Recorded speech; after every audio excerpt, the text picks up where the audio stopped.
Sizlar bilan bir kichkina suhbat o'tirajaqman. Yana shu o'zim haqimda aytib berajaqman sizlarga. Nima desam ekan? Hayot shu darajada tez o'tib turibdi. Ishonsangizlar. 38 yoshga kirib qoldim. 87-yil bo'lsa, men 38 yoshman.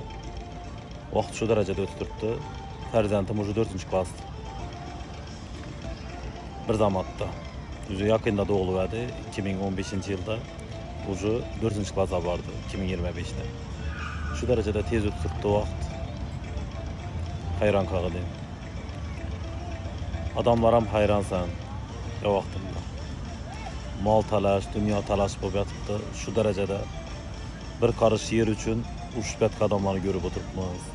Uy uchun, mol dunyo uchun, boylik uchun, mansab uchun, hokazolar uchun. Lekin hammasi qolib ketadi. Oradan yerimiz ma'lum-ku. Aytchaqim, bizdan yaxshilik qoladi. Adamning hayotida shunday gullar bo'ladi ekan, ya vaqtida hech narsa ko'nglini siqmaydi ekan, qalbini qilam siqmaydi ekan. Shunday gullar bo'ladi, bir gap ko'p, ikki gap oz bo'lib qoladi. Shu vaqtni ishlatish kerak, ishlab chiqish kerak. Odam o'zini bir nima deydi, shunday narsani tanlashiga og'riman tarafini yotish kerak deydi-ku.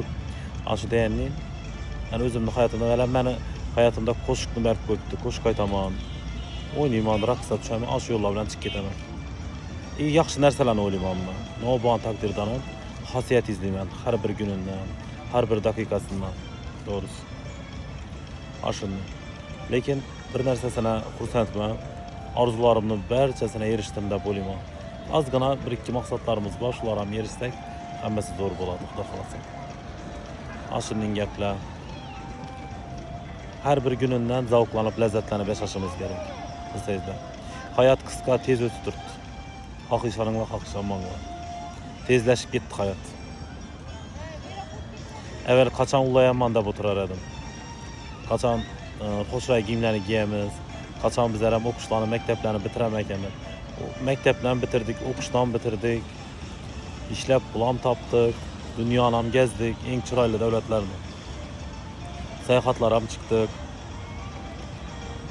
Mol dunyoni ham topdik. Allohimga behisob shukr. Allohning izmi bilan Allohim berdi. Biz shu kunlarga erishdik.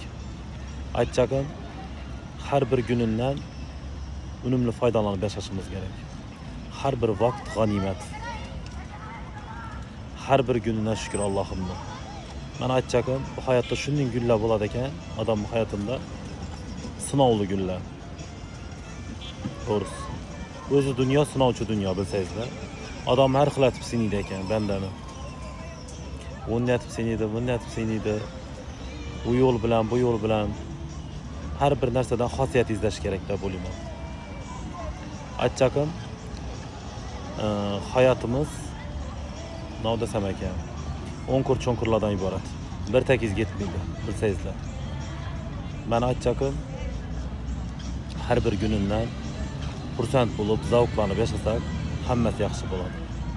Shuning uchun shukr etishni, har bir kunini shukr etishni o'rganishimiz kerak deb o'ylayman. Bizlar shunday narsalarni berib qo'yibdi. Hech bir narsada yo'q, jonzotdan yo'q, hech bir narsaga bermay aql kuch berib qo'yibdi. Avvalambor zehn berib qo'yibdi. Shuning uchun shundan foydalanib, chiroyli bo'lib yashashimiz kerak. Sog' salomat bo'lasizlar. Men sizlarni juda ham yaxshi ko'raman. Musofirda yurgan yurtdoshlarimizga sog'lik, salomatlik, kuch-quvvat tilayman. Yurtlarimizga sog'oma yetib kelsinlar. To'ylarni aytinglar, yaxshi kunlarni aytinglar. Yaxshi kunlarda ko'rishni sizlar bilan nasib etsin. Birga xizmatlarda turalik, to'ylaringizda, yaxshi kunlaringizda, tug'ilgan kunlaringizda, yubileylaringizda yaxshi kunlarda ko'rishni nasib etsin. Men sizlarni juda ham yaxshi ko'rib qolaman. Eng ko'nglimdagi yaxshi tilaklarni sizlarga tilayman. Eng yorug' tilaklarni ham sizlarga tilayman. Nima deydi? Beskonichniy omad tilayman, sog'lik, salomatlik, yurtimiz tinch bo'lsin, osmonimiz musaffo bo'lsin. O'zbekistonga ko'z tegmasin. O'zbekistonni juda ham yaxshi ko'raman. Aziz yurtdoshlar, sizlarni yaxshi ko'rib qoluvchi Bahrombek. Hurmat-ehtirominglar.